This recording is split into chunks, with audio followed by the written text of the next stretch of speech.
नमस्कार, शाम के ठीक 5 बज चुके हैं। आप देख रहे हैं आपका prime time debate show India का सवाल और मैं हूं आपके साथ प्रीति चौहान। 2024 के रण में अब गिने चुने वक्त हैं, गिने चुने दिन बचे हैं। आगामी चुनाव के मद्देनजर देश में सियासत भी चरम पर। अब ऐसे में प्रधानमंत्री मोदी के आवास पर अहम बैठक हो रही है, जिसमें गृह मंत्री अमित शाह से लेकर के बीजेपी अध्यक्ष जेपी नड्डा, बीजेपी संगठन मंत्री बीएल संतोष मौजूद हैं।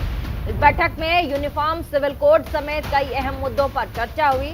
इतना ही नहीं, माना यह जा रहा है कि इस बैठक में मानसून सत्र को लेकर के पार्टी की रणनीति पर भी गहन मंथन हुई है। दरअसल इस साल देश में राजस्थान, छत्तीसगढ़, मध्य प्रदेश, तेलंगाना, मिजोरम में विधानसभा चुनाव होने हैं। अब ऐसे में 2024 से पहले का चुनावी सेमीफाइनल इसे माना जा रहा है। कहा जा रहा है कि अब बीजेपी चुनावी मोड में है और प्रधानमंत्री 2024 के मद्देनजर कई बड़े फैसले लेगी। कैबिनेट में भी बदलाव हो सकते हैं और साथ ही ये कहा जा रहा है कि 2024 के लिए ये कोई मेगा एक्शन हो सकता है, बड़ी स्ट्रैटेजी हो सकती है, क्योंकि बीजेपी पहले ही चुनावी मोड में है। लगातार जिस तरीके से रैलियां हो रही हैं, प्रधानमंत्री खुद, हालांकि विधानसभा चुनाव भी है, वहां भी रैली विधानसभा चुनाव के लिए बीजेपी कर रही है जिन जिन राज्यों में चुनाव है, लेकिन उन राज्यों में चुनाव के जरिए 2024 के लिए भी लगातार ये कोशिश की जा रही है कि कैसे 2024 में बीजेपी की एक बार फिर से सरकार बने। अब लोगों तक पार्टी की पकड़ को मजबूत करने की कोशिश है। अब इसी मसले पर आज इंडिया के सवाल में हम बातचीत करेंगे कि आखिर ये जो बड़ी बैठक प्रधानमंत्री के आवास पर तमाम बड़े नेताओं की बीजेपी की आज हो रही है, उसका विपक्ष एक तरफ, दूसरी तरफ बीजेपी की स्ट्रैटेजी, प्रधानमंत्री मोदी विपक्ष वर्सेस प्रधानमंत्री यानी कि बीजेपी, कैसे काट निकलेगी 2024 की, जिस पर बातचीत करेंगे। हमारे साथ तमाम मेहमान होंगे। एक बार देख लीजिए सुबह से इस मुद्दे पर क्या कुछ चला है।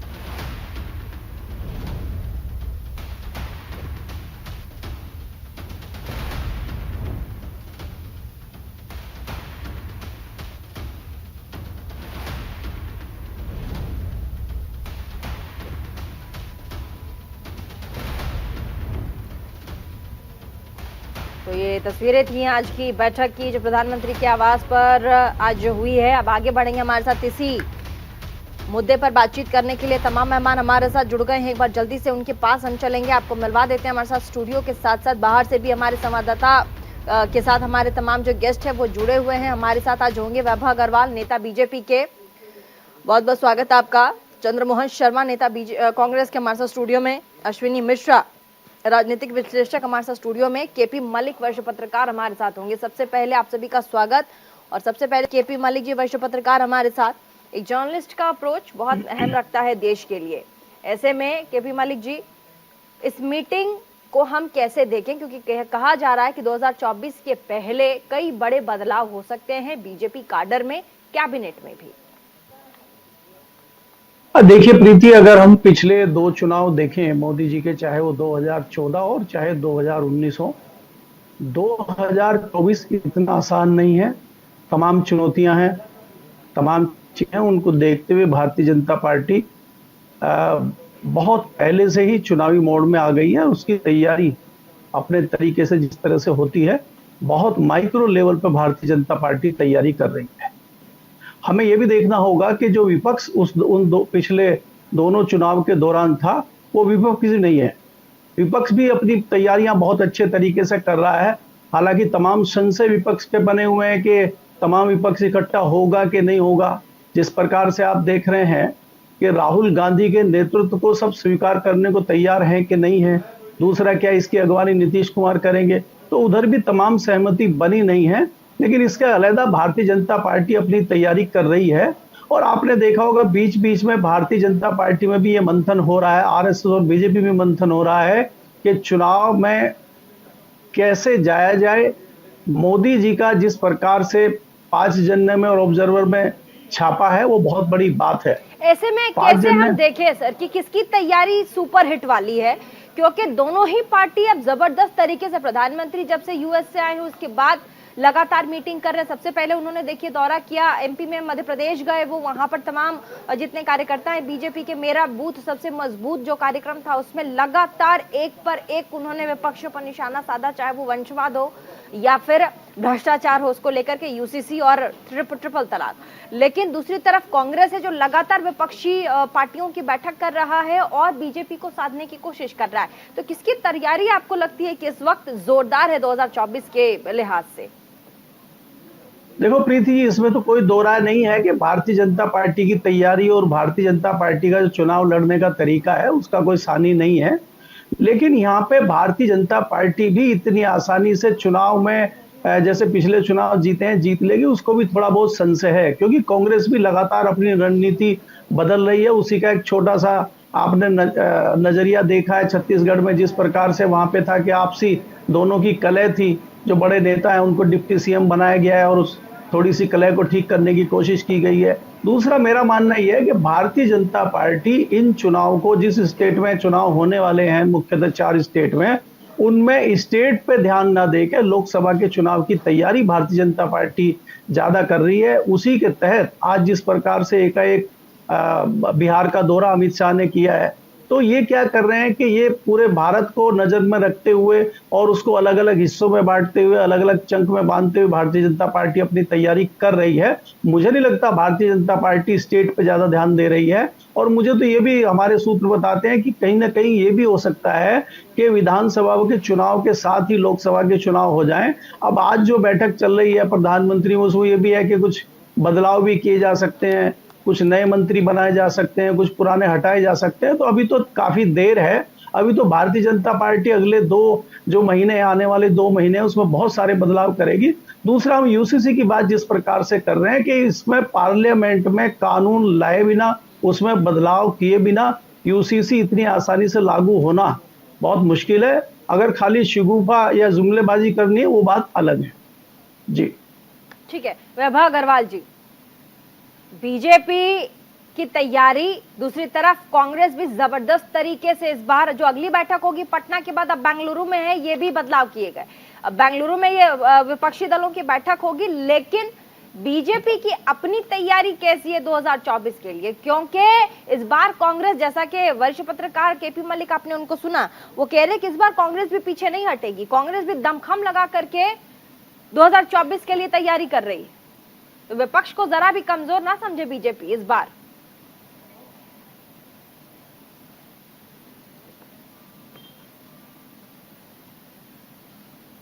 विपक्ष को भाजपा खुद समझती ही नहीं है, ना कमजोर ना सुदृढ़। क्यों, मैं आपको बताता हूं। क्योंकि भाजपा अपनी चाल चलती है। कौवा चले हंस की चाल तो क्या हो कौवे के साथ। तो भाजपा अपनी चाल चलती है। भाजपा अपनी लकीर खींचने में विश्वास रखती है। भाजपा किसी और की लकीर देखकर अपनी लकीर बनाने में विश्वास नहीं रखती। पहली बात, भाजपा का राजनीतिक एजेंडा बड़ा क्लियर है, राज्य धर्म को निभाना। राज्य धर्म को निभाना क्या होता है वो किसी अन्य दल को तो पता नहीं है, क्योंकि वो राजधर्म की ओर चेष्टा करते हैं, वो राजधर्म को निभाते हैं, सत्ता का लोभ उन्हें खींचे लेता है। लेकिन एक बात है कि भाजपा हमेशा भारत की बात करती है, चाहे वो यूनिफॉर्म सिविल कोड हो, नागरिक समानता कानून हो, चाहे वो ट्रिपल तलाक हो, चाहे वो 370 हो, कुछ भी हो। जो भी कानून भाजपा लेके आई है नरेंद्र मोदी की अगुवाई में, वो हर कानून नरेंद्र भाई की अगुवाई में भाजपा ने बहुत चुन चुन के उस पर पॉलिसी पे काम किया, भारत सरकार से पूर्ण मदद लेके काम किया और ढंग से काम किया। कुछ भी कहीं भी लूपहोल नहीं छोड़े, कहीं भी आधी अधूरी बात करके नहीं छोड़ा। तो शगुफा जो लोग कहते हैं वो उनको शौक है कहने का, क्योंकि उनके पास और कुछ नहीं होता है बोलने के लिए। लेकिन मैं आशा करूंगा कि लोग अभी भी नहीं समझेंगे कि भाजपा की राजनीति कैसे चलती है। तो फिर वो लोगों की इच्छा है, अन्य दलों की इच्छा है। लेकिन भाजपा अपनी राजनीति बखूबी निभा रही है और भाजपा अपनी राजनीति में कोई लूपहोल नहीं छोड़ती है। तो भाजपा क्या है, इलेक्शन मोड में है। भाजपा देश की ओर ध्यान दे रही है, भाजपा अंतर्राष्ट्रीय देश की ओर ध्यान दे रही है, भाजपा लोगों की डेवलपमेंट पे ध्यान दे रही है, सबका साथ सबका विकास। नरेंद्र भाई मोदी का एक विजन है। उन्होंने हमारे शीर्ष नेतृत्व में आके जो हमारे शीर्ष नेता बने हैं, उनको उनके कंधों पर बहुत बड़ी रिस्पॉन्सिबिलिटी थी कि पूरे भाजपा के कार्यकर्ताओं को एक सूत्र में बांधना और भारत को एक सूत्र में बांधना। भारत को तोड़ने की कसर किसी भी दल ने नहीं छोड़ी थी, लेकिन नरेंद्र भाई मोदी ने भारत टूटने नहीं दिया एक बार भी। और मेरे ख्याल से उनकी राज्य की नीति जो है, राजनीति ना करते हुए राज्य की नीति है, इसीलिए चाहे वो अंतर्राष्ट्रीय समाज हो चाहे वो भारत का अपना समाज हो, दोनों ही समाजों में भारत की भूमिका बहुत बड़ी हो गई है। भारत आज उन मुद्दों पे बात कर रहा है, भारतीय समाज आज उन मुद्दों पे चर्चा कर रहा है जिन मुद्दों पे शायद 75-80 साल में नहीं चर्चा हुई या फिर करने नहीं दी गई।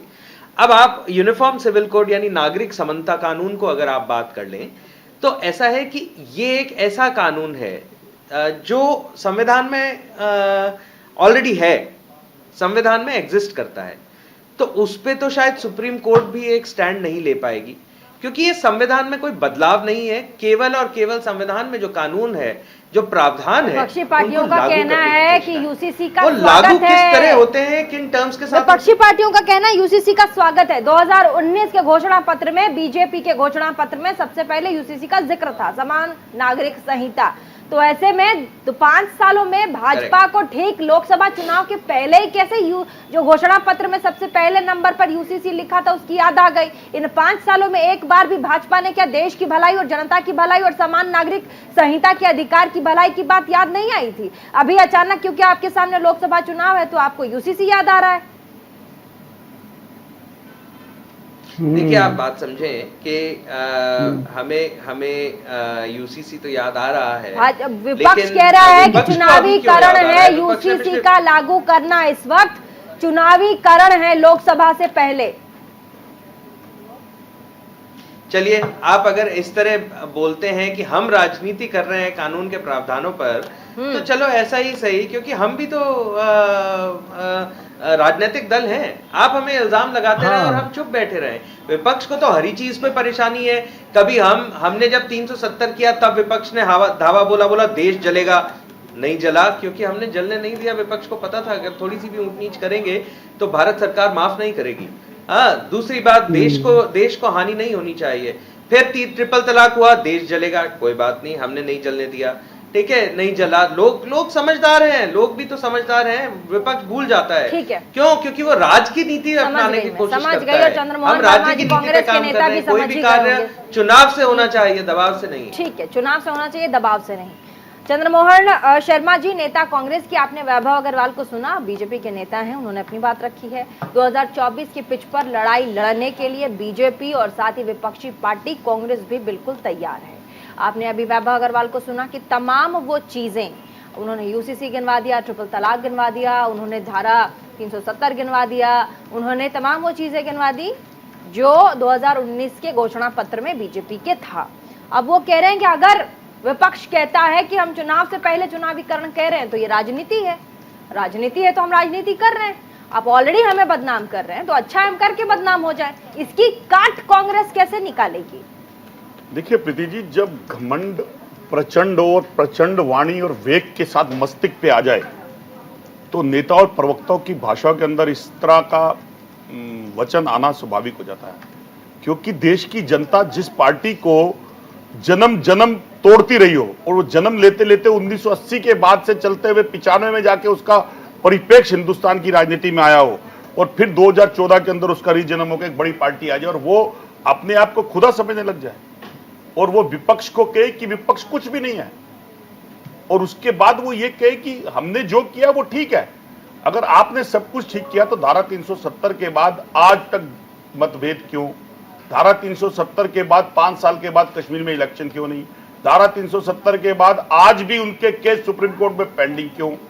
आज आप यूसीसी की बात करते हो तो यूसीसी ला रहे हैं तो आप यूसीसी के अंदर बता दीजिए ना कि देश के 145 करोड़ जनमानस को इसके साथ फायदा क्या होने वाला है। आप ये मत बोलो कि किसने क्या कि देश जल जाएगा, मुद्दा मत बनाओ, क्योंकि आपको अपनी विफलताओं को छुपाने के लिए यूसीसी को ठीक 9 साल के बाद 10वें के अंदर आपकी एंट्री हो गई, कुछ महीने बचे हैं, आपको याद इसलिए आई कि कोई ना कोई आपके बयानवीर की तरह कोई ना कोई एक बयानवीर पैदा हो जिसके ऊपर आप अपने 10 सालों के कुकर्म कृत्य, जिससे देश की जनता को आपने लूटा हो, उसकी जेब का पैसा निकाला, उसका मुंह का निवाला निकाला हो और उसको 80 करोड़ की रेखा, 80 करोड़ जनमानस को गरीबी की रेखा के ऊपर ला दिया हो और देश के 58 लाख करोड़ रुपए के 14 प्राइम मिनिस्टर के कर्जे को आपने 100 लाख करोड़ रुपए का और बढ़ा दिया गया हो। जिस आस्था धर्म मजहब के नाम पे केदारनाथ मंदिर के सोने को आपने बेच दिया हो और पता ना चलता हो क्योंकि आपकी सरकार हो, और देश के प्रधानमंत्री 56 इंच की छाती होते हुए मणिपुर पे मां ना बोले और चाइना पे चा ना बोले और मेरे देश का मणिपुर जलता रहे, उसमें भाजपा की सरकार हो और आपके नेता और संतरी ये सोचे कि वहां भाजपा किसी और देश में सरकार चला रही है, क्योंकि वो डबल इंजन की सरकार तो है लेकिन वो हिंदुस्तान में नहीं है। मणिपुर के लोग आपके लोग नहीं है, क्योंकि जब वोट लेनी थी तो मणिपुर के अंदर मेरे देश के प्रधानमंत्री वोट चाहिए वोट, क्योंकि नॉर्थ ईस्ट को इकट्ठा करना है, लूट के रख दिया था 70 सालों में लूटा था और आज चुप क्यों है? किस लिए? क्योंकि आपको देश की जनता ने घमंड दे दिया है। आपको देश की जनता के एक चेहरे ने, उसमें एक बात आती है कि मेरा यार बड़ा मनमोहक है, मोह लेता है बातों से, मेरा यार बड़ा मनमोहक है, मन मोह लेता है बातों से। इसमें आती है, लास्ट बात आ जाती है कि उसने किरदार तो बड़े खड़े कर दिए लेकिन किरदार खड़े करने के बाद उस किरदारों का फैसला नहीं करा, वो भाजपा पे सेट होती है। क्योंकि आपके और हमारे देश के प्रधानमंत्री बातों में तो मन मोह लेते हैं, जितने भी करैक्टर उन्होंने खड़े करे, नोटबंदी, जीएसटी, धारा 370, 3 तलाक, अब यूसीसी लेके आ रहे हैं, चाइना के बहिष्कार करो सामानों का, आज उसके ऊपर हल क्या है? ठीक है, उस किरदारों का आपके पास समावेश क्या है? समावेश होता समावेश होता तो आज इस मुद्दों पे इलेक्शन लड़ रहे होते आप। किसकी टीम तैयार 2024 के? प्रीति जी, भारतीय जनता पार्टी मुझे लगता है हमेशा चुनावी मोड में रहती है और एज ए पॉलिटिकल पार्टी कोई गलत बात भी नहीं है अगर आप चुनावी मोड में अपने चुनाव को अच्छी तरीके से लड़ते हैं। मुझे ये देखना इंटरेस्टिंग हुआ कि जो विपक्षी दल एक साथ चोर चोर मौसेरे भाई की तरह इकट्ठे हो रहे हैं, क्या इनमें एकजुटता बन पाएगी? क्योंकि मुझे जिस हिसाब से हम देखते हैं जो इनकी मीटिंगें होती हैं वहां पर एक हमको कन्विक्शन नहीं दिखता है कि कोई एक बड़ा नेता लीडर जिसके अंडर सारे लोग एक साथ एक छत रोक के चुनाव लड़ पाएंगे। तो ये देखना बड़ा इंटरेस्टिंग होगा प्रीति जी कि क्या ये सारी विपक्षी दल राहुल गांधी की लीडरशिप में या किसी और की लीडरशिप में एक साथ इकट्ठे होकर के चुनाव लड़ पाएंगे या नहीं लड़ पाएंगे। रही बात, अभी आपने बोला हमारे कांग्रेस के मित्र को कि शायद भूल गए, मुझे लगता है कांग्रेस की मेमोरी शायद बहुत ज्यादा खराब है। अभी कांग्रेस बात कर रही थी भारतीय जनता पार्टी टूट के बनी, जबकि देखा जाए तो एनसीपी, ममता बनर्जी की पार्टी, सारी पार्टियां कांग्रेस से टूट के ही बनी है। भारतीय जनता पार्टी कभी नहीं टूटी। भारतीय जनता पार्टी एक पार्टी थी जो संघर्ष करके एक 30-40 साल के संघर्ष के बाद एक पार्टी बनी और 2014 के बाद नरेंद्र मोदी के नेतृत्व में, नरेंद्र मोदी के उसमें, मैंने आपकी पूरी बात सुनी सर, आप हमारी सुन ले, फिर आप क्वेश्चन जो भी आपको पॉइंट आप रख सकते हैं। नरेंद्र मोदी के नेतृत्व में भारतीय जनता पार्टी ने हिंदुस्तान की राजनीति का चेहरा बदल दिया। इसमें कौन सी गलत बात है अगर कोई पॉलिटिकल पार्टी अपनी चुनावी तैयारी इस तरीके से कर रही है? रही बात यूसीसी की, यूसीसी देश के लिए एक अहम मुद्दा है। भारतीय जनता पार्टी ने और भी देश के अहम मुद्दे सुलझाए हैं और यूसीसी उनके लिए एक प्रायोरिटी बन चुका है। आप भारतीय जनता पार्टी के प्रयत्न गिना ही रहे थे, मैं नहीं गिनाना चाहूंगा दोबारा, बट मुद्दा यह है कि अगर देश के लिए कोई महत्वपूर्ण मुद्दा है और भारतीय जनता पार्टी ने देश के लिए महत्वपूर्ण मुद्दों का निर्वहन किया है तो इसको क्यों नहीं कर सकते? लोग तो ये भी बोलते थे कि राम मंदिर के लिए मंदिर बनाएंगे पर तारीख नहीं बताएंगे, बट मंदिर बन रहा है ना, तो ऐसे आप यूसीसी के लिए भी बोल सकते हैं, बट यूसीसी होना चाहिए और होगा, और इसमें देश एक साथ है। ठीक है, लेकिन देखिए एक छोटी सेकंड, तमाम चीजें, लेकिन वोट आपको आम आदमी देगा, चाहे वो विपक्ष हो या फिर बीजेपी। अब आम आदमी का मतलब आम आदमी पार्टी नहीं है, यहाँ आम आदमी है जो वोट करता है, जो हमारे वोटर्स हैं। अब उनके बीच जो समस्याएं हैं, चाहे वो बेरोजगारी हो, चाहे वो महंगाई हो, उससे निपटने के लिए सरकार के पास क्या काट है? बताइए अश्विनी जी, आप तो राजनीतिक विश्लेषक हैं। जी, यूसीसी भी एक जनता का ही मुद्दा है। आप 370 की बात करते हो, क्या वो जनता का मुद्दा नहीं था? क्या ट्रिपल तलाक जनता का मुद्दा नहीं था? बीजेपी ने जो मुद्दे सुलझाए हैं वो सारे जनता के मुद्दे थे, और अगर जनता को उस पर एक्सेप्टेंस नहीं होती, जैसे जनता को एक्सेप्टेंस नहीं थी किसान बिल में, जनता रोड पे आई, बिल वापस हुआ, तो बीजेपी अगर कुछ फैसले ले रही है वो जनता के लिए ले रही है, चाहे वो यूसीसी का हो, चाहे कोई भी मुद्दा हो। कुछ मुद्दे ग्रोथ रिलेटेड होते हैं, कुछ मुद्दे इमोशनल होते हैं, कुछ मुद्दे रिलीजियस होते हैं, कुछ मुद्दे पॉलिटिकल होते हैं, बट एंड ऑफ डे सारे मुद्दे जनता जनता के लिए ही होते हैं। और भारतीय जनता पार्टी अगर किसी फैसले को जनता के हित में नहीं लेगी तो जनता विरोध करने के लिए है, और जनता लगातार भारतीय जनता पार्टी को समर्थन देती रही है। आप बताइए 370 लागू होने के बाद कौन से दंगे हुए? आप बताइए ट्रिपल तलाक के बाद कौन से दंगे हुए? कुछ धर्म के ठेकेदार, कुछ समूह के ठेकेदार बनके ऐसा दिखाते हैं कि जो एक कानून आने वाले हैं, मैं एनआरसी और सीए की बात भी कर सकता हूं कि वहां पर भी ऐसा कुछ नहीं होने वाला, लागू करेंगे, जनता स्वागत करेगी। आपने बात भी अपनी रखी थी शुरुआत में, आपने बीजेपी, कांग्रेस, राजनीतिक विश्लेषक को आपने सुन लिया। अब आपको क्या लग रहा है 2024 में कौन से मुद्दे होंगे जो हावी होंगे लोकसभा के लिए भारतीय जनता पार्टी की तरफ से, या इन जनरल आप बोल रहे हैं? देखिए प्रीति, जिस प्रकार से 2024 का चुनाव होने जा रहा है उसमें सबसे हावी जो मुद्दे हैं वो हैं महंगाई और बेरोजगारी। भारतीय जनता पार्टी के प्रवक्ता और हमारे मित्र जो यहाँ पे राजनीतिक विश्लेषक हैं वो कई सारी कहानियां भारतीय जनता पार्टी की गिनवा रहे हैं। ये शायद भूल गए प्रधानमंत्री जी का इतना अच्छा भाषण और इतना अच्छा जवाब जो मीडिया को अमेरिका में दिया है प्रधानमंत्री जी ने कि हर हफ्ते एक यूनिवर्सिटी बन रही है, वो भी इनको गिनवानी चाहिए कहाँ कहाँ बनी है। अगर इतनी यूनिवर्सिटी बनी है, इतने विश्वविद्यालय बने हैं, इतनी IIT बनी है सर, 6 IIT बने हैं, 6 IIT बने हैं सर। आप डेटा देखिए सर, 6 IIT बने हैं। बहुत अच्छी वोट सर, फिर तो बहुत अच्छी वोट मिलेंगी। फिर IIT की बात करिए ना, UCC में क्या रखा है? नहीं सर, वो भी कर रहे हैं। जो सारे मुद्दे हैं, सरकार की क्यूमुलेटिव रिस्पांसिबिलिटी होती है सारे मुद्दे उठाने की। UCC में मुद्दा है, IIT में मुद्दा है, एम्स में मुद्दा है। आम आदमी को क्या फायदा हुआ? 370 से आम आदमी को क्या फायदा हुआ? 3 तलाक से मुझे क्या फायदा हुआ? सर 3 तलाक से उन महिलाओं को फायदा हुआ जिनको तलाक तलाक तलाक बोल के घर से निकाल दिया जाता था। आम आदमी, क्या वो महिलाएं आम आदमी नहीं है? 370 के कारण राहुल गांधी इतनी लंबी यात्रा करके कश्मीर में जाकर झंडा फहराते हैं। क्या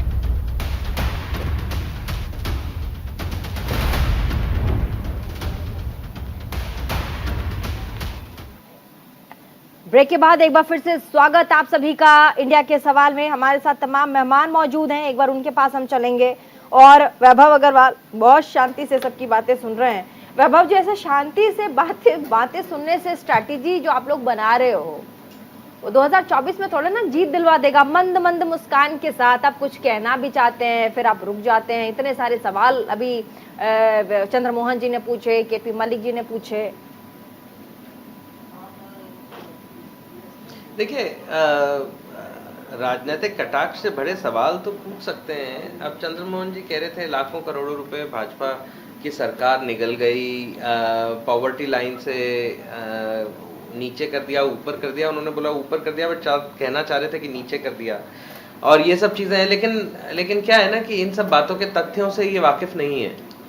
क्योंकि अब जैसे फॉर एग्जांपल अप्रैल में होलसेल प्राइस इंडेक्स, इन्फ्लेशन कहते हैं, वो माइनस में था भारत की आज़ादी की हिस्ट्री में पहली बार, है ना। और जो पर कैपिटा इनकम है वो इन्होंने जब हमें सरकार दी थी ना, जब हमने इनसे सरकार छीनी थी, भारत को अग्रसर करने के लिए जब हमने इनसे सरकार छीनी थी, जनता ने छीन के हमें दी थी, तो उस समय पर कैपिटा इनकम करीब 82,000 रुपए थी। यानी हर नागरिक की अगर इनकम अपन देखें तो मोटे तौर पे तो वो करीब 82,000 रुपए साल थी। अभी 1,87,000 रुपए है ना। तो क्या है कि इन सब बातों में तू में कोई रखा नहीं है डिबेट में। मैंने ये कहा, तुमने वो कहा, क्योंकि क्या है, विपक्षी दल जो है वो एक ही मुद्दे के साथ आते हैं। मुद्दा उनका ये है कि भाजपा को किस तरह अलग किया जाए। आप विपक्षी दलों की पटना से जो पिक्चर्स आई थी वो सारी अगर उठा के देखेंगे तो आपको समझ आएगा कि जो राउंड टेबल ये लोग बैठे थे सारे, वो राउंड टेबल पे क्या हुआ था। वो राउंड टेबल में एक एक करके सारे या तो बेल पे हैं और या फिर संगीन मामलों में इन्वेस्टिगेशन चल रही है। हाँ, फिर विपक्ष के कुछ एक एग्जाम्पल्स में लेता हूं। आज हिमाचल में जो आज तक कभी नहीं हुआ, हिंदू मुस्लिम और सिख ईसाई के दंगे हो रहे हैं, ठीक है। कल ही हिमाचल में एक जगह पे एक गुरुद्वारे पे कब्जा कर लिया मुस्लिम समुदाय ने, वहां पे कोई रोक टोक नहीं है।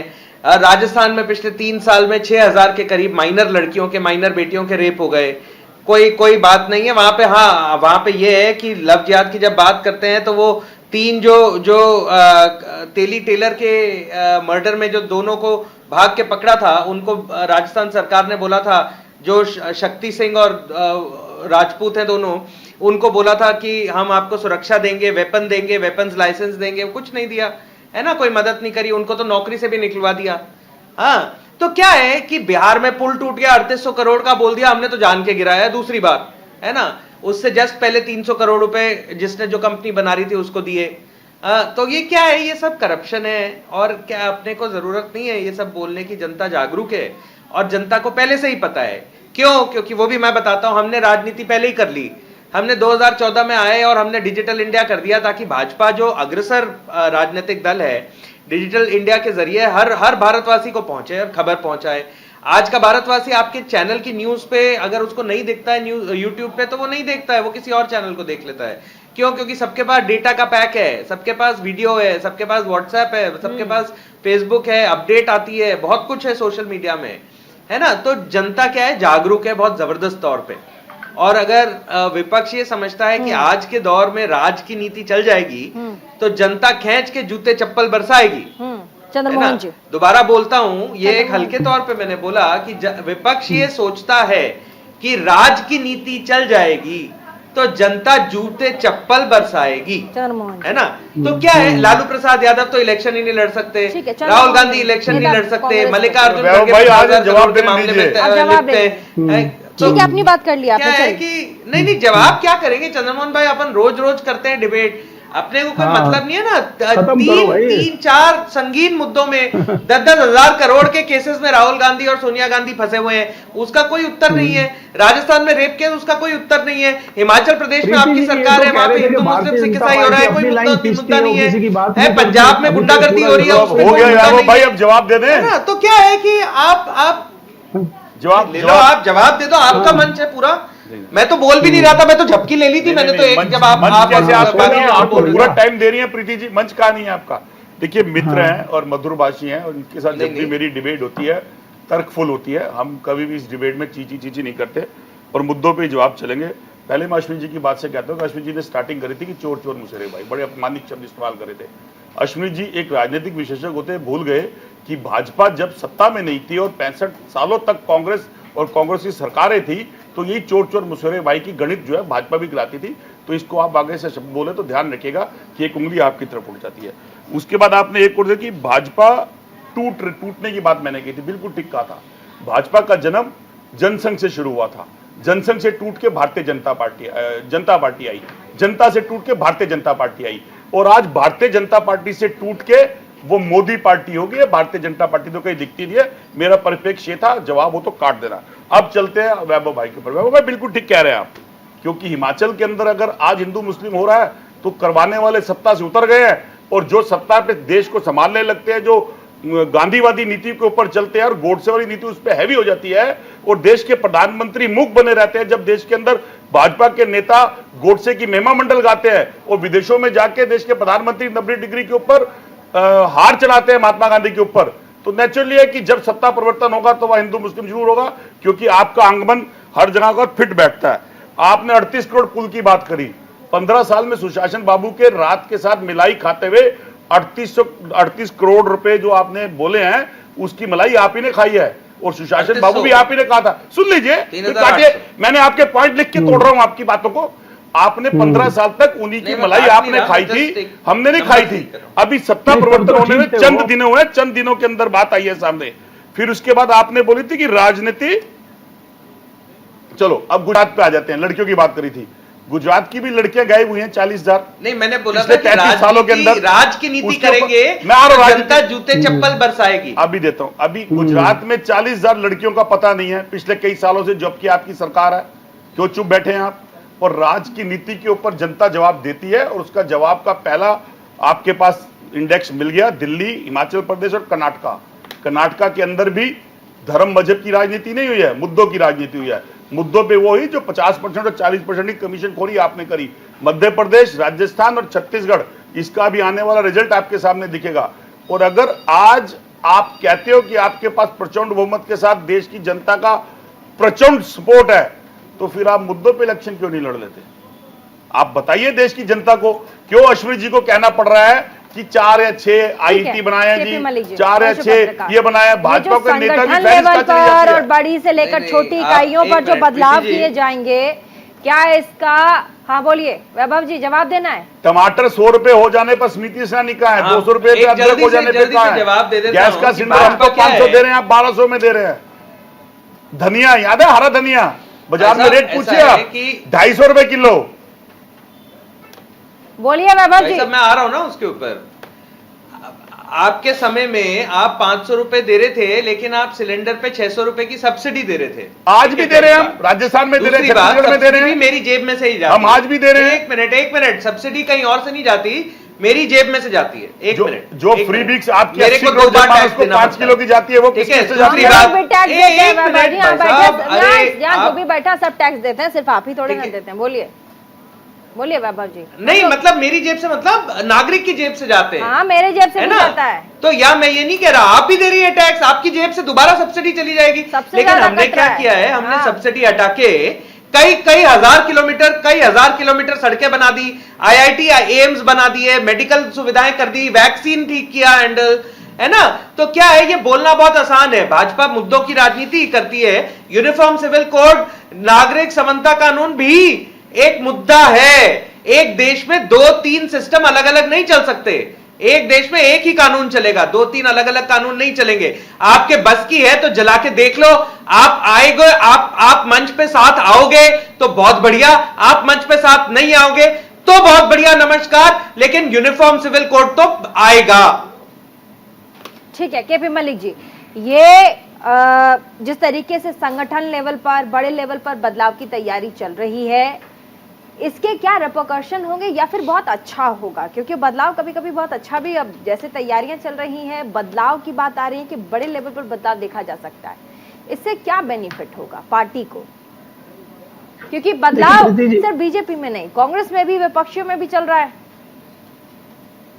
देखिए प्रीति जी, ये जो बदलाव किए जाते हैं पार्टी में, अगर आप पहले विपक्ष की बात कर रहे हैं, जैसे कि आज कांग्रेस ने भी छत्तीसगढ़ में एक बदलाव किया, तो ये होता है कि आपस में जो आपके विरोध होते हैं, आपस में जो नेताओं के कुछ टकराव होते हैं, उनको रोकने के लिए, उनको एक सामंजस्य बिठाने के लिए इस तरह की चीज़ें की जाती हैं। भारतीय जनता पार्टी उस तरह के लगातार बदलाव कर रही है और करेगी। भारतीय जनता पार्टी की कई ऐसी सीटें हैं जहां पे वो सांसद को बदलेंगे, वहां नए लोगों को मौका दिया जाएगा, क्योंकि पार्टियां अपनी रणनीति बनाती हैं। किसी पहले आदमी ने अच्छा परफॉर्म नहीं किया तो उसकी जगह पे किसी दूसरे को मौका दिए, शायद वो बहुत अच्छा परफॉर्म कर ले, लेकिन अब उतना समय नहीं है कि कोई वहां पे परफॉर्म कर ले। अभी देखिए, ये जो चुनाव होने जा रहा है, भारतीय जनता पार्टी 9 साल के बाद इसीलिए यूसीसी को लाई है कि देश में एक माहौल बनाया जा सके जिसको एक सीधा सीधा फायदा कांग्रेस को नुकसान हो और भारतीय जनता पार्टी को फायदा हो। लेकिन इस तरह की चीजें कई बार फेल हो जाती हैं। ये जो इनका समीकरण था वो कर्नाटक में फेल हो गया है। प्रदेश की इकाइयों में बदलाव, प्रदेश तक छोटे छोटे लेवल, क्योंकि अभी भी प्रधानमंत्री ने मेरा बूथ सबसे मजबूत कार्यक्रम किया है। अब कहा जा रहा है कि इस मीटिंग के जरिए प्रदेश लेवल की इकाइयों पर भी बदलाव के संदेश हैं कि शायद प्रदेश लेवल, बूथ लेवल की इकाइयों में भी भाजपा बड़े बदलाव कर सकती है। तो अगर इतना फोकस बीजेपी का रूट लेवल पर जाकर काम करने का है, वो समझ रहे हैं कि हमें अब रूट लेवल पर जाकर जो हमारे कार्यकर्ता उन्हें बूस्टिंग करना है और साथ ही बदलाव करने हैं इकाई लेवल पे, तो ये तो बहुत बड़ा संदेश है कि शायद बीजेपी बहुत अच्छा कर जाए 2024 में। प्रीति जी, भारतीय जनता पार्टी की बूथ इकाई हो या टॉप लेवल लीडरशिप हो, मैंने पहले ही कह दिया है कि भारतीय जनता पार्टी का कोई सानी नहीं है सिस्टम के लिए, पार्टी के लिए और चुनाव लड़ने के लिए, रणनीति बनाने के लिए। क्योंकि मैं आरएसएस को भी जानता हूं, भारतीय जनता पार्टी को भी जानता हूं, ये एक एक दरवाजे जाते हैं, काम करते हैं। लेकिन इस 9 साल में कहीं ना कहीं वो जो लास्ट वाला कार्यकर्ता है, कई जगह वो भी नाराज है, क्योंकि जिस तरह से सत्ता की मलाई लोग खा रहे हैं बैठ के, उसको फायदा नहीं मिला है। हालांकि इसमें 90% आरएसएस के लोग होते हैं जो इस तरह की चीजों में नहीं रहते हैं, लेकिन कहीं ना कहीं रणनीति देखते हुए और जो बाहर से नेता आए हैं पार्टी में, भारतीय जनता पार्टी में जो दूसरे दलों के नेता आए हैं, उन्होंने अपनी रणनीति चलाई है। उससे कहीं ना कहीं भारतीय जनता पार्टी के और आरएसएस के नेता भी वो क्या बोलते हैं उसको, उदास हैं, निराश हैं। तो उनकी निराशा को हटाने के लिए, उनकी नाराजगी को कम करने के लिए इस तरह के बदलाव किए जा रहे हैं, उसको चुनाव के लिए ठीक किया जा सके, उनके मन मुटाव को खत्म किया जा सके, इस तरह की प्रक्रिया भारतीय जनता पार्टी नीचे लेवल पे कर रही है। उसमें कोई दो राय नहीं कि उसका फायदा भारतीय जनता पार्टी को मिलेगा, लेकिन कितना मिलेगा ये हमें देखना होगा। ठीक है अश्विनी जी। जी प्रीति जी, अभी आप बदलाव की बात कर रहे थे। हमने देखा भारतीय जनता पार्टी में कैसे बदलाव होते हैं, कैसे संवैधानिक तरीके से इनकी सरकार के नेतृत्व चुने जाते हैं। रही बात कांग्रेस की, हम देखें 1950 में गांधी फैमिली, 60 में गांधी फैमिली, 70 में 10 जनपद, 80 में 10 जनपद, 90 में 10 जनपद, 2023 में बैठे हुए, हम 23 में बैठे हुए हैं, अभी भी यहाँ पर सारे फैसले 10 जनपद से ही लेते हैं। तो कांग्रेस की जो प्रक्रिया है उसमें राहुल गांधी को प्रधानमंत्री बनाना इनके लिए मुंगेरी लाल के हसीन सपने जैसा मुझे दिखता नजर आ रहा है। रही बात भारतीय जनता पार्टी की, मुझे लगता है भारतीय जनता पार्टी अगर चुनाव में कुछ ऐसे वादे कर रही है जिससे उनको राजनीतिक फायदा मिलेगा तो उसमें गलत क्या है। हर पॉलिटिकल पार्टी करती है, हर पॉलिटिकल पार्टी का अपना एजेंडा होता है, हर पॉलिटिकल पार्टी अपने एजेंडा रखती है, डेवलप अपना एक मैनिफेस्टो बनाती है, उस मैनिफेस्टो कुछ वादे करती है, कुछ वादे अगले साल अगले उसमें करने की कोशिश करती है। तो मैं तो इसको कतई गलत नहीं मानता अगर भारतीय जनता पार्टी जो यूसीसी उनके मैनिफेस्टो में था उसको अभी लागू करने की बात कर रही है, या हो सकता है ये बोले कि हम 2024 के बाद उसको लागू करेंगे अगर हम जीतते हैं, तो उसमें कोई गलत बात नहीं। हर पॉलिटिकल पार्टी अपने एक एजेंडे के साथ आती है, अपने एक टास्क लेके आती है, उस टास्क लिस्ट में अगर 10 आइटम होते हैं 8 कर पाती है, 2 नहीं कर पाती है। इसको गलत कहना बिल्कुल गलत है। रही बात विपक्षियों का एक साथ आ जाना, मैं बार बार बोलता रहा हूं, मुझे ये असंभव सा लगता है। हमने देखा है कि विपक्षी एक तरीके से वो मुट्ठी जैसे हैं जो कभी बिखर सकते हैं, कभी इनकी मुट्ठी बनने वाली नहीं है। ये इनकी बहुत बड़ी मूलभूत समस्या है। अभी हमारे कांग्रेस के मित्र कह रहे थे कि मैं अपनी बात को गलत बोल रहा हूं, चोर चोर मौसेरे भाई वाली बात कर रहा हूं। आप मुझे एक व्यक्ति का नाम बता दें उस मंच पे बैठे हुआ था जो जिसपे कोई संगीन अपराध का केस ना चल रहा हो। हमारे कॉन्स्टिट्यूशन के आर्टिकल 499 के हिसाब से चोर को चोर कहना कोई भी डिफेमेशन का काम नहीं होता है। तो अगर मैं किसी पे क्रिमिनल केस चल रहा है जो कन्विक्टेड है, जैसे लालू प्रसाद यादव सजा काट के आए, अगर उनको मैं चारा घोटाला या चोर कह रहा हूं तो आप मुझे बताएं। सुरेंद्र अधिकारी, हेमंत बिस्वा, ये सब किनका क्या कहेंगे जो भाजपा में चले गए? सर मैं उस मंच की चोर चोर मौसेरे भाइयों की बात कर रहे हैं। मैं ये नहीं बोल रहा हूँ कि ये दूध के दूध नहीं बैठे, लेकिन आप चोर चोर मौसेरे भाई नहीं बोल पाएंगे चंद्रमोहन भाई। चोर चोर मसेरे भाई आप पे इंप्लीमेंट होता है, क्योंकि अगर आप किसी को चोर कहते हैं और उसको अपने घर रख लेते हैं, नहीं आप बोलो सारे चोर है, खड़ा होता है, कोई दिक्कत नहीं है। कुछ ना कुछ दाल में काला है। आप बोलो सारे चोर है, लेकिन आप इन प्रिंसिपल में यही चर्चा है। सर भाई और मौसेरे भाई का अंतर समझिए, भाई और मौसेरे भाई का अंतर समझिए सर। भाजपा के पास अपने नेताओं की कमी है, इसलिए भाजपा दूसरे नेताओं को, करप्ट नेताओं को भी अपने पास लेके अपने जनाधार लेती है। मुझे बता दीजिए आप मध्य प्रदेश में किससे लड़ेंगे, छत्तीसगढ़ में किससे लड़ेंगे? कांग्रेस में कोई बाहर के नेता नहीं है, फिर आप वही चोरी करेंगे, फिर आपके नेता नाराज होंगे। चंद्रमोहन जी, कांग्रेस में क्या बाहर के नेता नहीं आए क्या? अरे आपने 2014 में तेलंगाना में बीआरएस से आपने 4 नेता लिए, 2014 में कर्नाटका में आपने 2014 के अंदर देश के वहां से मुस्लिम पार्टी से 3 नेता लिए, केरला में 4 नेता है मुस्लिम लीग पार्टी के। आज 24 में आने के बाद लिए, आज 24 में आने के बाद सत्यपाल मलिक ने क्या कहा? आपके पूर्व गवर्नर ने पुलवामा का वही बात करी जो बात राहुल गांधी ने दिया। मैंने आपको हिमाचल का एग्जांपल दिया, आपने जवाब नहीं दिया। सरकार ने क्या लिया, आपने मेरे पे अटैक कर दिया। मैंने आपको राजस्थान का एग्जांपल दिया, 6000 बालिकों का बालिक लड़कियों का रेप हुआ, उस पे आपने क्या एग्जांपल लिया? कोई एग्जांपल नहीं लिया। तेली का मर्डर कर दिया, जो लोगों को पकड़ा गया उस पे उनके जो जिन लोगों ने पकड़ा उस पे क्या एग्जांपल लिया? आप क्या है ग्लोबल बात कर रहे हैं, ग्लोबल ज्ञान कर रहे हैं। मैं आपको स्पेसिफिक एग्जांपल दे रहा हूं, आप स्पेसिफिक एग्जांपल की बात करें, मैं बात करूंगा आपसे। मैं स्पेसिफिक जवाब दे रहा हूं। छत्तीसगढ़ में एक सरकारी गाड़ी में, छत्तीसगढ़ में एक सरकारी गाड़ी में पिछले हफ्ते संभोग करते हुए एक वीडियो आया। आपकी सरकार ने क्या किया? मैं अभी बोल तो अगर मैं आपको, आपकी सरकार ने तो माफी तक नहीं मांगी। आपका अगर वीडियो दिखा दूं अभी कल का, आपकी सरकारें बेशर्म सरकारें हैं, छोड़ दीजिए, चोर सरकारें हैं, चोर चोर मौसेरे भाई नहीं है, चोर सरकारें हैं। अच्छा अब मैं आपको जवाब दे दूं। देखिए आपने हमारे पे बोल दी बात। आप एक बात और कहते हैं कि स्वर्गीय राजीव गांधी जी ने बोला था पिछले 9 साल में भाजपा सरकार पे एक भी केस नहीं हुआ है। आप करिए ना केस। आप अगर कह रहे हैं चोर है तो आप करिए ना केस। अदालतें नहीं है क्या? केस को छोड़िए, बात सुनिए आप हम कहते हैं हमारे स्वर्गीय नेता राजीव गांधी बोलते थे कि मैं तो सुन ही रहा हूं, 1 रुपया जाता है 15 रुपए पहुंचता है। उन्होंने सच बोला, ठीक है। आज की डेट में तो सुन लीजिए यार, सुन लीजिए, मैं आपकी बात का जवाब दे रहा हूं। 2014 में आपने देश की जनता के सामने इन मुद्दों को रखा था और देश की जनता ने आपको बहुमत दिया ये कह के कि जिन नेताओं को हम चुन रहे हैं शायद उन नेताओं के बाद देश में करप्शन भी नहीं होगा, देश के हालात बद से बदतर ना होके अच्छे होंगे। मैंने आपसे बोला जो केदारनाथ मंदिर का सोना गायब हुआ उस पर आपने बोला कुछ? आपसे मैंने बोला कि 100 लाख करोड़ रुपए का जो कर्जा देश पे चढ़ गया उस पर आपने बोला? जिस टैनी के लड़के ने जीप चढ़ा के किसान के लोगों को मार दिया, पूरी सरकार उसे बचाती रही, आपने कुछ बोला उस पर? जिस पहलवान लोग मेडल लेके आते हैं सर, आप वो कहना प्रधानमंत्री क्या के पास जाते हैं, प्रधानमंत्री गले लगाते हैं, वो कई महीने तक जंतर मंतर बैठे रहते हैं, पूरी भाजपा उन्हें बचाने में लग जाती है। आपने कुछ बोला उसे? वर्ल्ड बैंक से 2014 में आपने दिए 14 के बाद। वर्ल्ड बैंक से अगर आप पार्टी हो कि चंद्रमोहन जी, विपक्ष अगर ठीक है, पूरा विपक्ष एक तरफ, प्रधानमंत्री नरेंद्र मोदी एक तरफ, ठीक है, लेकिन आप ये देखिए विपक्ष एकजुटता की बात तो करता है, लेकिन आए दिन जब भी मीटिंग होती है उसके बाद एक अलग खेमा नजर आता है, दूसरी तरफ एक अलग खेमा नजर आता है। अभी जो मीटिंग हुई थी पटना में, उसके बाद अखिलेश यादव की पीडी अलग सामने आई, तो उधर जो सीपीआई के बड़े नेता हैं, उनका नाम मुझे याद नहीं आ रहा अभी, उनका पीडी अलग नजर आया। तो ऐसे में आप कैसे संगठन बना करके, एक पार्टी के लिए नहीं, मैं कह रही हूँ काडर बेस्ड पार्टी, जो संगठन और बीजेपी से मिलकर बनता है, और अभी केपी मलिक साहब ने भी कहा कि चुनावी तैयारी में बीजेपी की काट नहीं है, आप कैसे लड़ेंगे? देखिए प्रीति जी, आप पहला तो ये बात आप सीताराम येचुरी याद आ गया। आप पहले तो गलत बात बोलते हैं कि विपक्ष का कोई आइडियल नहीं है, विपक्ष के पास कोई मुद्दा नहीं। मैंने कौन सा गलत कह दिया? मेरी मैं आपकी बात कह रहा हूँ। विपक्ष इकट्ठा हो रहा है, अभी एक मीटिंग हुई है, एक मीटिंग के अंदर मुद्दे आए हैं, दूसरी मीटिंग जारी है, उसके अंदर विपक्ष का मुद्दा भी तैयार हो जाएगा, उस मुद्दे के अंदर विपक्ष एक रूप के अंदर तैयार होकर सामने आएगा कि इस रूप से भाजपा के ऊपर लड़ने जा रहा है। जल्दबाजी क्यों कर रहे हैं आप? अभी कांग्रेस की विचारधारा के साथ हम लड़ रहे हैं। कांग्रेस आज भी 250 से ज्यादा सीटों के ऊपर भाजपा को दूसरे नंबर पर टक्कर देती है, विपक्ष के लोग साथ जुड़ रहे हैं।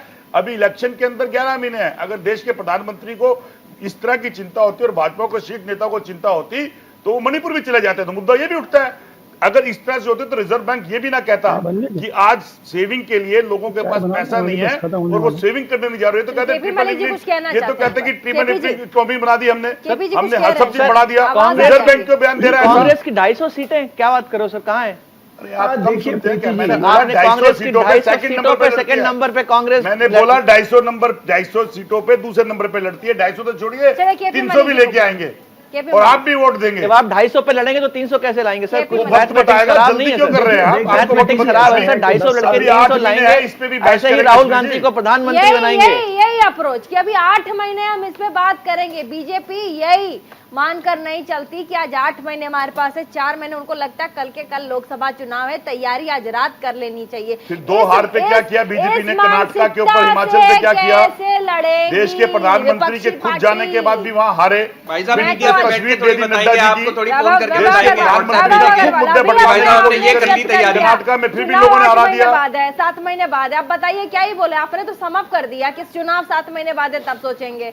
वैभव अग्रवाल जी, ये बहुत बड़ा स्टेटमेंट था। देखिए, वो अपनी जगह गलत नहीं है, उन्होंने बहुत सही कहा है, वो गलत बिल्कुल नहीं है कि वो कह रहे हैं चलिए 7 महीने बाद सोचें। क्या यही अप्रोच है विपक्षी पार्टियों की, जो आगे जाकर शायद बहुत नेगेटिव परिणाम में बदल दे पूरी पार्टी का जो 2024 को लेकर जो प्लान है? भाजपा में क्या होता है ना भाई साहब, भाजपा में मैं कोई भाई साहब नहीं हूं, सिंपल बात है। कहाँ भाजपा में बहन जी, मतलब आप प्रीति नाम है मेरा, प्रीति चौहान। फीलिंग ले, आप फीलिंग देखें। मैं मतलब हम राजनीति में ऐसे ही बात करते हैं। तेज बोलिए, वैभव जी की आवाज बढ़ाइए। देखें आप बहन जी, है ना? तो प्रीति जी आप फीलिंग लीजिए, शब्दों पे न जाएं, फीलिंग लीजिए। फीलिंग में सिर्फ ये है कि अन्य राजनीतिक दलों के लिए सत्याग्रह का मतलब सत्ता हासिल करना है। शुरुआत राहुल गांधी से होती है, उसके बाद बाकी नेता हैं। और भाजपा के लिए सत्याग्रह का मतलब सत्य की राह पर चलना है और देश को आगे लेके जाना है। आज की तारीख में भारत देश के पास वो चीज है जो किसी और के पास नहीं है। वो ऋषि कपूर और अमिताभ बच्चन के बीच का डायलॉग है ना, मेरे पास ये है, मेरे पास वो है, मेरे पास ये है, तेरे पास क्या है? तो मैं कहता हूं मेरे पास देश है। बहुत फर्क है ना? तो फीलिंग लीजिए, शब्दों की मर्यादा देख के उसकी फीलिंग ले, तो विपक्ष समझेगा कि हमारी राजनीति किधर किस ओर जा रही है। हम लोग क्या है, हम लोग मुद्दों की राजनीति में बिलीव करते हैं, हम लोग देश के मुद्दों की राजनीति नहीं, दीदी चलता है वैसे। चलिए कोई बात नहीं, केपी मलिक जी बोलिए, क्या ये नहीं नहीं, एक मिनट प्रीति जी, वो आपकी गलत फहमी है। ठीक है सर, रहने आपकी गलत फहमी है। बहन जी भी होता है। मैं 15 साल से भाजपा का कार्यकर्ता हूं। मेरे को बताएंगे यार, आप क्या बात कर रहे हैं? आप मेरे को बताएंगे? बोलिए। देखिए प्रीति जी, भारतीय जनता पार्टी के प्रवक्ता हैं, ये 15 साल से भारतीय जनता पार्टी में, आप इनको सिखाएंगे? इनका लहजा बता रहा है कि राजनीति में नए नए आए हैं, और जिस तरह से इनका अहंकार झलक रहा है स्क्रीन पे, मेरे जैसे पत्रकार को भी शर्म आ रही है। दूसरी बात मैं कहना चाहता हूं कि इसी तरह का अहंकार हम लोग देखते थे 2012-13 में कांग्रेस के कुछ नेताओं में। उनमें चाहे वो आनंद शर्मा हो, चाहे मनीष तिवारी हो, और एक दो नेता और थे। राहुल गांधी भी। कांग्रेस ने कोई इस तरह की चीजें नहीं कर दी थी कि कांग्रेस को जनता इतनी नफरत करे। लेकिन आज भारतीय जनता पार्टी जिस तरह से, देखिए ये अभी यहाँ बहस चल रही है, अपने उधर बात कर रहे हैं, कभी कुर्सी पर सो जा रहे हैं, इस तरह से बहस होती है। तो मेरा कहना यह है कि सीरियस आदमियों को यहाँ बुलाइए, और इससे बढ़िया प्रवक्ता तो ये जो आपने चुनावी विश्लेषक जो है अश्विनी मिश्रा जी को, इन्हीं को भारतीय जनता पार्टी की बात कर लीजिए, उनसे ज्यादा सपोर्ट तो यही कर रहे हैं।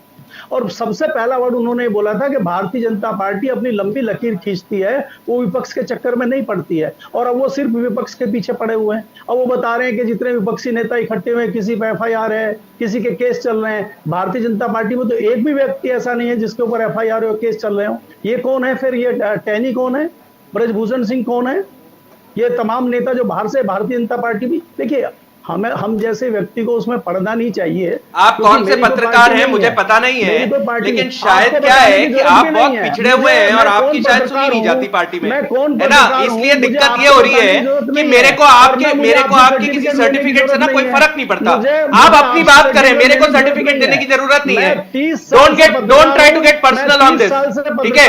आपकी इतनी हैसियत नहीं है कि आप आके मेरे साथ बैठ जाए, आप मेरे को बोलेंगे।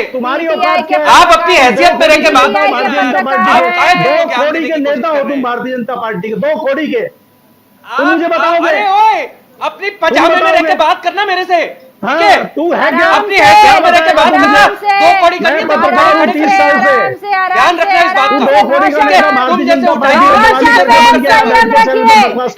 भाषा पे चलो आगे चलो, क्या उठाई गिरोह को बुलाते हैं? क्या उठाई गिरोह को बुलाते हैं? तू भाग यहाँ से। उठाई गिरोह पता नहीं वो कौन? मेरे को तो तुम्हारा चेहरा भी उठाई गिरा है तू भारतीय जनता पार्टी का। अरे चलो यार, चलो आगे चलो, आगे चलो, खाना वाना चाहिए, आ जाना घर पे, मैं भिजवा दूंगा। तू 2 कौड़ी का आदमी है, तू ले जा खाना मेरे घर से आके, तू खाना ले जा आगे, भीख मंगे। आगे चलो, आगे। तुम्हारी तरह बदतमीजी से बात नहीं करते, संस्कार नहीं है हमारे, ठीक है? आगे चलो, आगे। संस्कार दिख रहे हैं, ठीक है? वो संस्कार दिख रहे हैं स्क्रीन पे, आगे चलो, स्क्रीन पे दिख रहे हैं। नहीं, मेरा अहंकार है, तेरा सर्टिफिकेट थोड़ी लूंगा। ये संस्कार झलक रहे हैं तुम्हारे। अरे मैं तुम्हारा सर्टिफिकेट थोड़ी लूंगा। अब तो तू दोगा, तू देगा मुझे सर्टिफिकेट चाहिए। आगे चलो, आदमी मुझे सर्टिफिकेट देंगे। चलिए फाइनल कमेंट की तरफ जाएंगे, समय नहीं है हमारे पास। Final comment KP Malik ji से शुरुआत। प्रीति जी देखिए, ऐसा है, मैं किसी पॉलिटिकल पार्टी या किसी से मुझे कोई लेना देना नहीं है। इस तरह के व्यक्ति के साथ आइंदा मैं चैनल पर नहीं बैठूंगा। आगे चलो, आगे। इस तरह के, और इनका मुंह बंद करिए, माइक बंद करिए अगर सुनना है तो। ये बताया मुझे चैनल पर बैठना है कि नहीं बैठना? अरे मैं 25 चैनल में बैठता हूँ, तुझे पहली बार इस चैनल पर देखा मैं 25 चैनल में बैठता हूँ। प्रीति जी मेरा परिचय दीजिए इनको, प्रीति जी मेरा परिचय इनको दीजिए। आप लोग प्लीज इस तरह से मत कीजिए। आप भाजपा भारतीय जनता पार्टी के नेता के तौर पर बैठे हैं, आप वरिष्ठ पत्रकार हैं, तमाम लोग हैं, एक दूसरे पर कीचड़ उछालकर और इस तरह नेशनल टेलीविजन पर जो चल रहा है अभी, ये बहुत बुरी बात है।